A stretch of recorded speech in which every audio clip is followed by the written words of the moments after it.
Good Monday morning. Iran's exiled crown prince claims that Iran's regime is ready to be toppled. We're also going to get into the No Kings protests, the massive parade that Trump had in recognition of his birthday, the 250th anniversary of the army, and also Flag Day, all coinciding at the same time. And so, without further ado, let's get into the first story of today. So Iran and Israel are basically at war with each other as of Friday. It began with Israel, of course, blowing up Iran's nuclear sites, as well as hitting parts of their capital to take out some of their officials.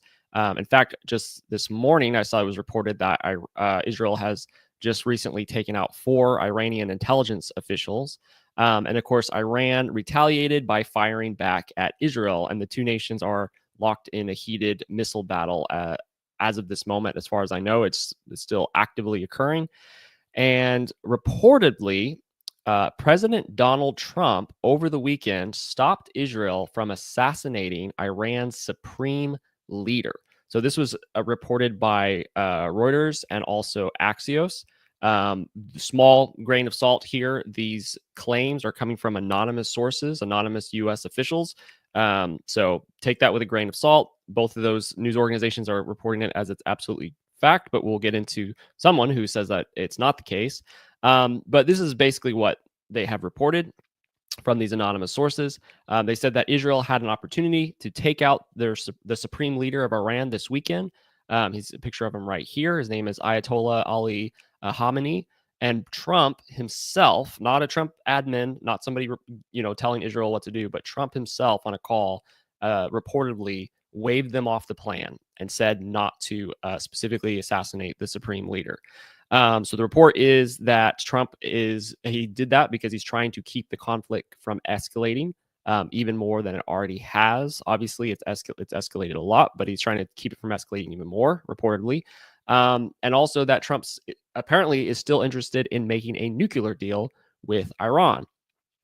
So the Iran has been enriching their nuclear material far beyond what they were supposed to, and beyond just having nuclear energy, but to the point of developing nuclear weapons, which is, of course, why Israel says that they struck all their nuclear sites. Funny enough, we recorded an episode talking about this escalation occurring between the United States and Iran not really doing a very good job at the negotiations. They had, I think, 4 negotiations already. There was one supposed to be scheduled for Sunday, which is canceled because of the missiles situation right now, and the escalation that's occurring. Anyways, but Trump, I think on Friday, he put out, a message saying that some of the people he was talking with before are all now dead. And some of the sites that they were talking about are all now destroyed. But he's still hoping that maybe the next people he'll be working with will be willing to now have a negotiation about the nuclear programs. And anyway, so that's the report from the anonymous sources that the reason why he waved off Israel assassinating the president was because he's, one, trying to keep the escalation from occurring even more, and 2, he's interested in trying to still make a peace deal, essentially, which a nuclear weapons deal with Iran is basically a peace deal. Somebody said that this did not happen, though. That is the Israeli Prime Minister, Benjamin Netanyahu, actually. So he, in I believe it was a Fox News interview just this Sunday, he responded to this claim that Trump had vetoed a plan to kill Khamenei. And he said that it was basically fake news in an interview on Sunday. So this is his quote: "There's so many false reports of conversations that never happened, and I'm not going to get into that." So he brushed it off very quickly and claimed that it was a completely false report.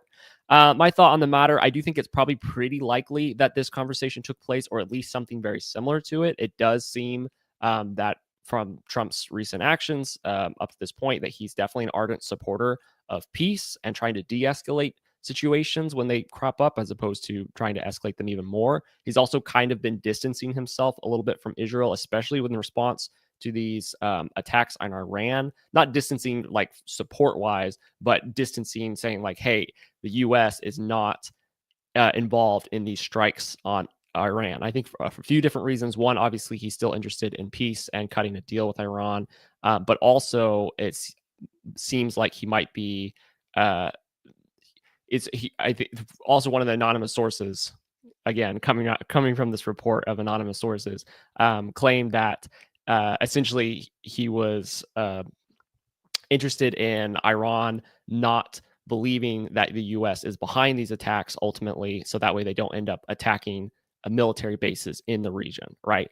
And so it's good for the U.S. to put a little distance to say, no, this is Israel attacking Iran. And so, essentially saying if Iran retaliated against the U.S. by striking these bases, that would be completely illegitimate because we're not the ones attacking Iran. And as far as I can tell, that is actually the case. It's Israel attacking Iran.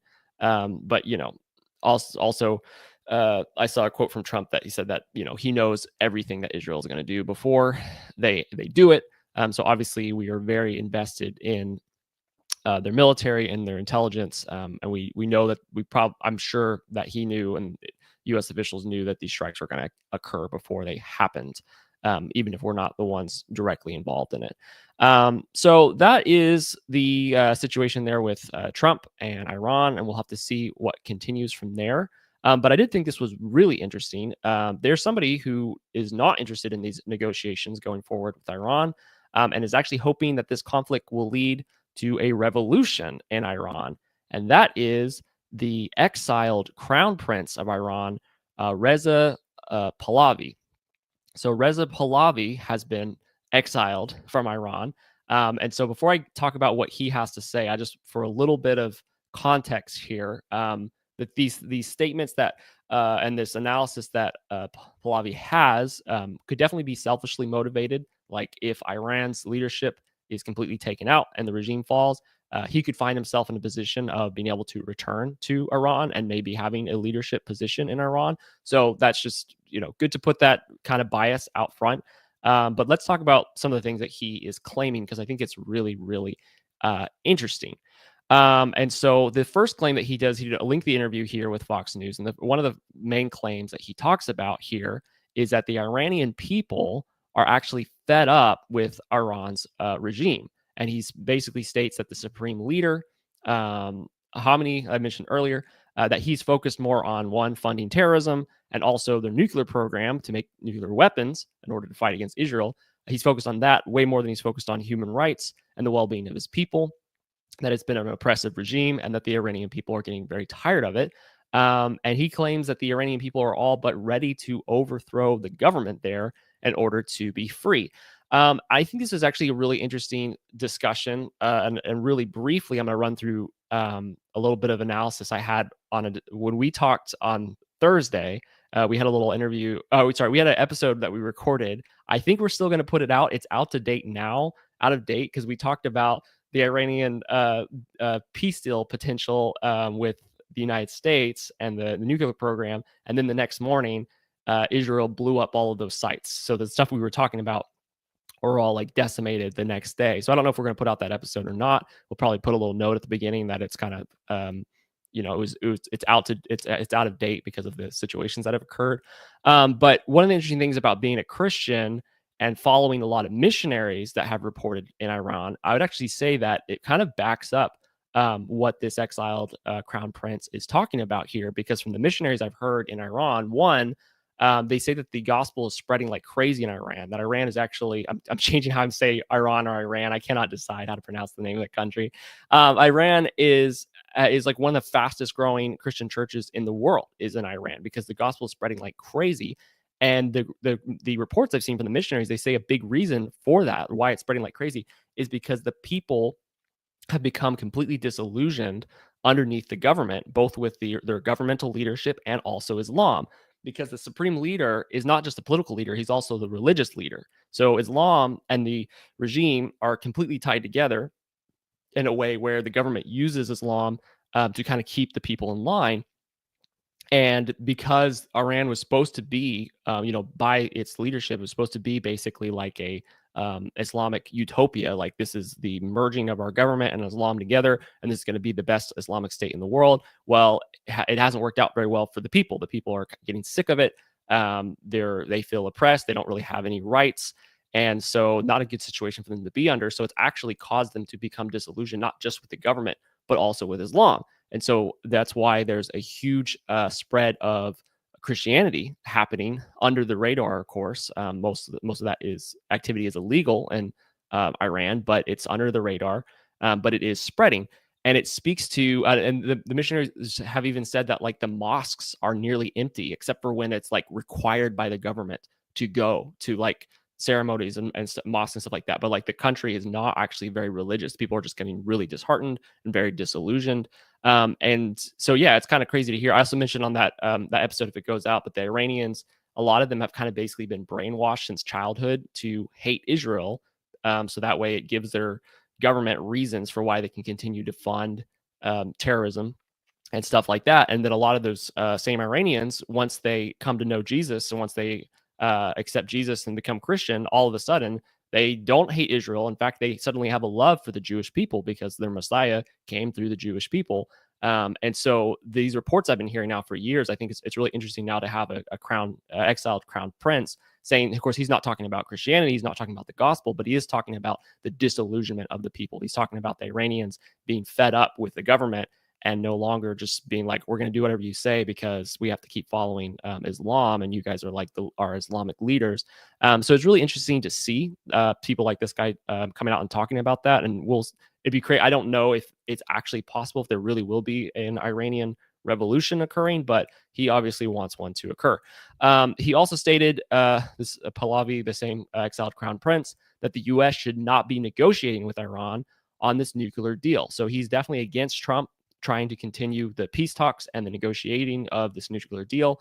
And his reasoning is basically the track record of the Iranian regime is that once they're backed into a corner, kind of like as they are right now, sometimes they'll pretend like they're going to play nice and be like, okay, yeah, sure, we'll cut a deal, we'll do this, we'll do whatever. But it's always just a ruse, and they bide their time, and then they end up just going right back to funding terrorism or shooting missiles at Israel, or just misbehaving anytime they get the chance to. And I will say it is a little hard to argue against that, given Iran's track record hasn't been very good, in that it's kind of like a pattern that you can see. And so I do think that gives probably some credence to, yeah, like if Trump is able to cut a real deal with Iran, how long are they going to keep up their end of the deal? How long are they really going to stop enriching uranium, or are they just going to turn around and be like, all right, let's try to work on making another nuclear weapon whenever they have the chance?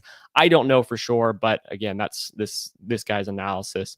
And I think it would be very interesting to see Iranians topple their own government if that is in fact possible. However, I don't think the United States should be involved in that. The United States has overthrown some governments in that region, in nearby nations, and it has not been pretty, and it hasn't really turned out well for basically anybody. So I'm never really in favor of the United States going and getting involved and saying, all right, we don't like this leadership, so we're going to overthrow you guys. It definitely has to be something that comes from the people themselves, or it just ends up being a really, really ugly power struggle, and it can be turned into a really bad situation really fast. So that's the updates with Israel and Iran. Moving on to other things from this weekend. This was a fun one. The United States Army turned 250 years old over the weekend, and it happened on the same day that President Trump turned 79. So you probably heard about this combined Trump birthday and also U.S. Army birthday together, also occurring on Flag Day. And so that occurred this Saturday. So I've got some pictures here that I thought were kind of cool. But the parade included multiple ceremonies, music, entertainment, and of course, a march to the streets consisting of tanks, helicopters, and nearly 7,000 troops in uniform. And this, of course, occurred in Washington, D.C. The cost of the whole event ranged from somewhere between 25 million and 45 million. So that's the current range estimate. At the end of the parade and festivals, President Trump gave a speech where he praised the military, specifically the Army, saying, "The Army keeps us free. You make us strong. And tonight you've made all Americans very proud. Every other country celebrates their victories. It's about time America did too." So President Trump's director of communications, Stephen Chung, posted a glowing review of the parade to X on Saturday night, saying, "Amazing. Despite the threat of rain, over 250,000 patriots showed up to celebrate the 250th anniversary of the U.S. Army. God bless America. However, he received a lot of criticism for this. The mainstream media and more liberal-leaning media, they kind of celebrated an apparent fizzle of President Trump's military parade. I'm going to pull up the this article here. So liberal talking heads jumped in on Huang's claim with quickness, particularly salivating at the opportunity to bash the turnout. I guess the turnout, apparently, or at least according to some, the turnout wasn't as much as that, partially probably because of the threat of rain, but maybe just because, people weren't really interested in going. Let's see here. MSNBC reporter Yvonne Hillard said, to those numbers, that's just not accurate. That's not even close to accurate. Just the eye of any individual who's here on the ground or looking at images or videos knows that there were not 250,000 people, but that can be the White House's positions here. The Rolling Stones also published an article calling the parade a gross failure in light of their claim that it was short on attendees and long on political speeches. However, despite the claims of the flop, President Trump praised the event as a tremendous success and called the audience fantastic. I also was reading through some of these articles, and so a lot of the people who went had glowing reviews, said it was awesome, and some of the images had, to me, surprised me of just like I just thought they were just going to do basic like tanks and people marching, but I thought it was cool that they threw in some of the like historical military stuff. They had people dressed up like in old uniforms, Revolutionary War uniforms, even World War I uniforms. And I thought that was just kind of cool. I did, however, I kind of thought this whole thing was a little bit of a waste of money. That's my personal opinion. I know the liberals were not excited about it because they thought it looked authoritarian or fascist or all those kinds of things. I didn't really think that was the case. I thought it's 250th anniversary of the Army. I think it's perfectly legitimate to have an Army parade through Washington, D.C. I do have a little bit of the cut the spending bug, though. So when it comes to like, oh, we threw this parade and it cost maybe $40 million, I'm like, I don't know if that was the best use of taxpayer dollars, but it still is a cool looking parade. So there's that. In other news, also this weekend, the No Kings protest occurred, and I was honestly very shocked by this because it was a peaceful protest, a legitimately peaceful protest, not a MSNBC mostly peaceful protest, but a actual peaceful protest, without any large eruptions of violence. And of course, it generally consisted of the typical anti-Trump sentiment. The whole protest was a anti-Trump protest. And it definitely got a lot of attention because of the LA riots over the ICE raids that were happening in LA recently. I think that got more people out on the street. And of course, these were organized all over the country.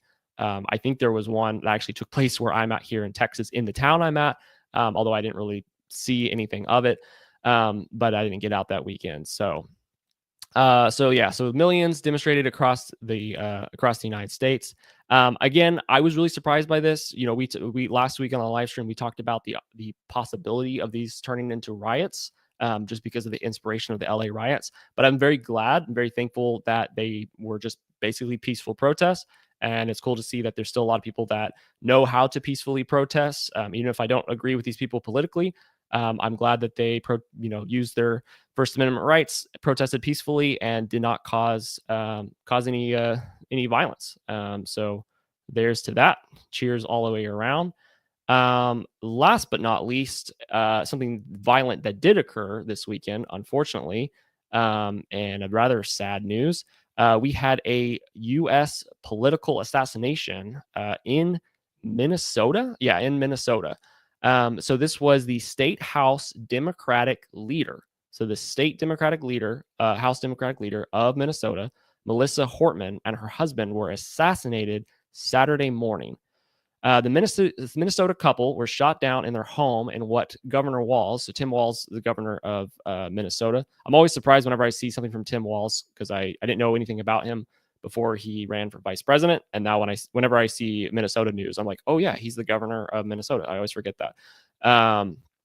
So Tim Walz said he called it a politically motivated assassination. The suspect is a man named Vance Bolter. He impersonated a police officer and fled the scene after the shooting in what appeared to be a police car. The vehicle was found later by authorities, where they discovered a hit list of more than 70 people. He had like a manifesto and a list of all the people that he wanted to take out. It took nearly 2 days to find Bolter and capture him. So it was they're looking for him over the whole weekend and finally caught him. But he is now in custody as of this morning. So Bolter was questioned by investigators and has already been charged with second-degree murder and second-degree attempted murder. If convicted, Bolter faces up to 40 years in prison per charge, with a minimum of 3. Bolter is also the main suspect of a previous assassination attempt of Senator Hoffman and his wife, in which he faces the potential of up to 20 years in prison for each charge. So that's why I saw this, was that he attempted to assassinate one politician and ended up, but successfully assassinated. He injured them, but he successfully assassinated the other politician and their spouse. The hunt for a Bolter was the largest manhunt in Minnesota history, involving hundreds of detectives and 20 different SWAT teams. I even saw that Tim Walz, which is crazy because obviously Tim Walz is pretty anti-Trump. He even said that told people not to go to like the No Kings protest rally in Minnesota because he didn't want it to interfere with like the manhunt. Essentially, it was a massive manhunt. He just wanted less people out and about while they were like searching for this guy. So absolutely crazy situation. So Bolter will make an appearance in court this afternoon, today, when the hearing will begin. So it'll be really interesting to see, kind of what comes of this situation. I don't know what the motivation was, why he assassinated this Democratic leader, Hortman, but I'm sure we'll be getting more details as time passes by. So thank you so much for joining in this this live stream today. If you didn't get the chance to see our live stream from Thursday, in which we talked about more about the No Kings protests, most interestingly, which although the protests are now over, what was most interesting about that conversation, of course, was our analysis of who is funding the protests, and we get Doug actually gets into a great breakdown of where that money comes from, essentially, and then some of the rather concerning things on like the activist websites about agitation and all those kinds of things. And so if you're more interested in, who funds that kind of stuff, where does that kind of stuff come from, definitely check out that episode because we cover it a lot. And tune in tomorrow morning where Troy will be streaming again the headlines at 9:30 Central Time. All right. Thank you and God bless.